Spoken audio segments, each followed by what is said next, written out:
So the complexity of Ujima is probably pretty visible. And I know a lot of folks around the country are aware of what you're doing. They're like, I want to bring Ujima to my town. And they talk to me about it. And I'm like, great. And it is absolutely about community organizing. It is about people being in relationship. It is a weekly potluck. It is not a fund, right? And there's a fund in it. Right. So what advice would you have, or any last lessons or thoughts for folks that are like, oh my God, this is the holy grail of community-based investing.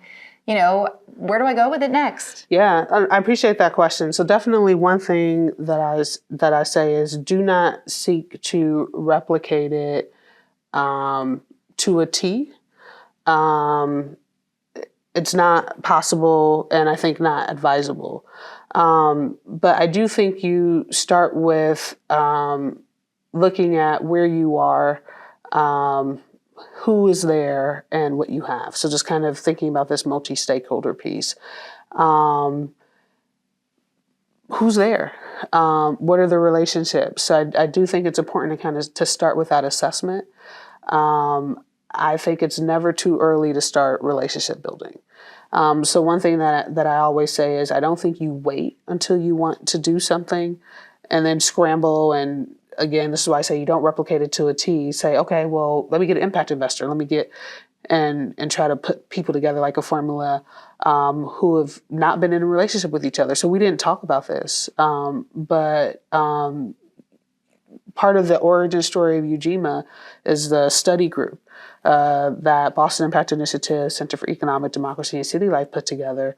And it was about 40 different people who were all differently related to each other, but there was previous relationship.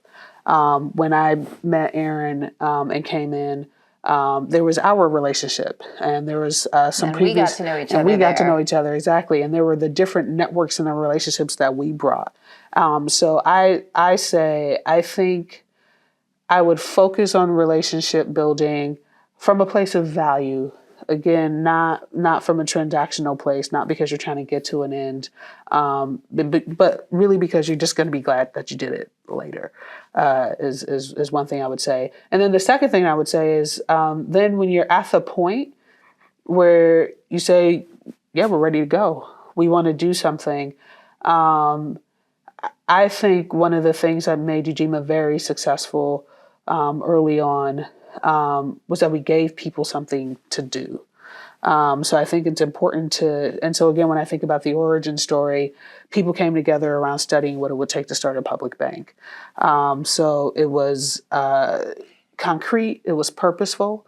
And so I think it's important, again, to think about where you are and what is something purposeful that you can bring people around as a part of that relationship building process, and thinking about what space are you going to create for people to actually do something. That's what I would say. Nia Evans, thank you. I think Ujima is one of the most extraordinary experiments that we have happening in this country right now, and it's a beacon for many communities, and I am so grateful to you for your time and the intelligence and heart that you bring to this work. Thank you. Thank you, Deborah.